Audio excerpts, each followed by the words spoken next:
میں نے ایک حدیث پچھلے دن اپنے پیج پہ شیئر کی فیس بک پیج میں کہ اللہ کے رسول صلی اللہ علیہ وسلم نے فرمایا یستجاب لأحدکم، ایک بندے کی دعا قبول ہوتی رہتی ہے یہاں تک کہ وہ یہ کہہ دیتا ہے کہ اللہ نے تمہیں، وہ دعا چھوڑ دیتا ہے اور دعا چھوڑ کے یہ کہتا ہے کہ اللہ تعالیٰ نے تو میری دعوت فلم یستجب لی، میں نے دعا کی لیکن میری دعا قبول ہی نہیں ہوئی.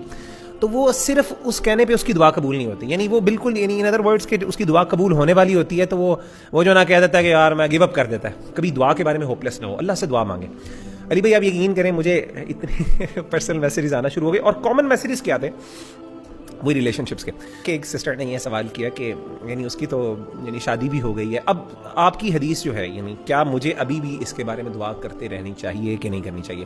کیونکہ آپ تو کہہ رہے ہیں کہ آپ کو مطلب اللہ کی شان اور اللہ کی اس میں کیا کمی ہے، اللہ تعالیٰ تو تقدیر بدل سکتے ہیں، یعنی وہ اللہ کے یعنی سرکمسٹانسز تو کچھ بھی نہیں ہے نا اللہ کے پاس، تو میں یہ دعا کرتی رہوں یا چھوڑ دوں؟ میں تو بڑی دیر سے دعا کر رہی ہوں، اس کے شادی بھی ہوگی، بچے بھی ہوگئے. میں نے اس کو جو جواب یہ دیا، دعا کے ساتھ ایک فیلنگ آف توکل اللہ پر ہونا چاہیے، اور وہ فیلنگ آف توکل یہ ہے کہ میری جو خوشی ہے نا، مطلب میں یہ اللہ پہ توکل رکھوں کہ اللہ مجھے خوش کر سکتے ہیں. ہمارے ہاں نا ہمارے بیک آف مائنڈ یہ ہے کہ یہ چیز مجھے خوش کر سکتی ہے، اور پھر ہم اللہ سے اسی پہ اتنا انسسٹ کرتے ہیں کہ نہیں مجھے یہی چاہیے، یہ بلیو کرتے ہوئے کہ شاید مجھے خوشی اس سے ملنی ہے.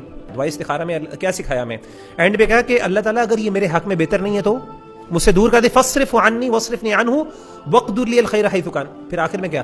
ثم ردنی بھی، اللہ مجھے پھر اس پہ راضی بھی کر دے، یعنی میں خوش بھی ہو سکتا ہوں، اللہ مجھے خوش بھی کر سکتا ہے. تو یعنی وہ یہ بندہ سمجھتا ہے، یہ عام طور پہ اس طرح کی ریلیشن شپ، میں نے کہا آپ کیوں یہ سمجھتی ہیں یا سمجھتے ہیں کہ اس کو حاصل نہ کیا تو میں زندگی خوش نہیں ہوں؟ اللہ آپ کو اس سے بہتر نہیں دے سکتا؟ کیا اس کی شان میں نہیں، یعنی اس کی شان میں کمی ہے کہ آپ یعنی اپنے بندوں کے لیے کیا اس کے پاس عورتوں کی کمی ہے، یا اپنی بندیوں کے لیے اس کے پاس نیک مردوں کی کمی ہے؟